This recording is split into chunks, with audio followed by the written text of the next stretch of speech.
بسم اللہ الرحمن الرحیم۔ آج ہم جمائی لینا حدیث کی روشنی میں سیکھیں گے انشاءاللہ۔ حدیث پاک کا مفہوم ہے، حضرت ابو ہریرہ رضی اللہ عنہ سے روایت ہے کہ رسول صلی اللہ علیہ وسلم نے فرمایا، بلا شبہ اللہ تعالیٰ چھینک کو پسند اور جمائی کو ناپسند کرتا ہے، یعنی یوننگ کو ناپسند کرتا ہے۔ چنانچہ جب کسی کو جمائی آئے تو جہاں تک ہو سکے اسے روکے۔ تو ہم کو کیا کرنا ہے؟ ہم کو طریقہ بتائے تھے مدرسے میں کہ ہمارے الٹے ہاتھ کی پشت سے چھینک کو روکنا ہے، چھینک کو نہیں، جمائی کو روکنا ہے الٹے ہاتھ کی پشت سے، جہاں تک ہو سکے جمائی کو روکے، ہاں ہاں کی آواز نہ نکالے۔ جیسے ہم جمائی میں کیا کرتے ہیں؟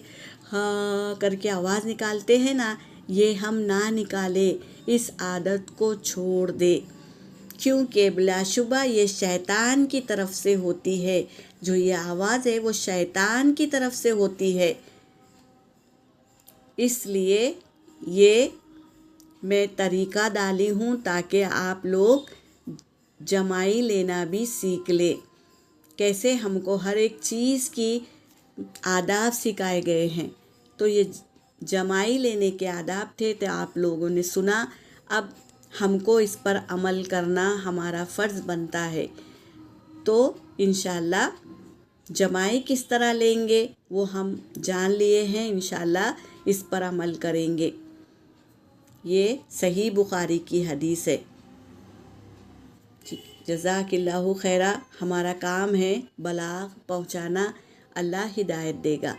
اللہ تبارک تعالی ہم سب کو سنتوں پر عمل کرنے والا بنائے، آمین یا رب العالمین۔ الحمدللہ رب العالمین۔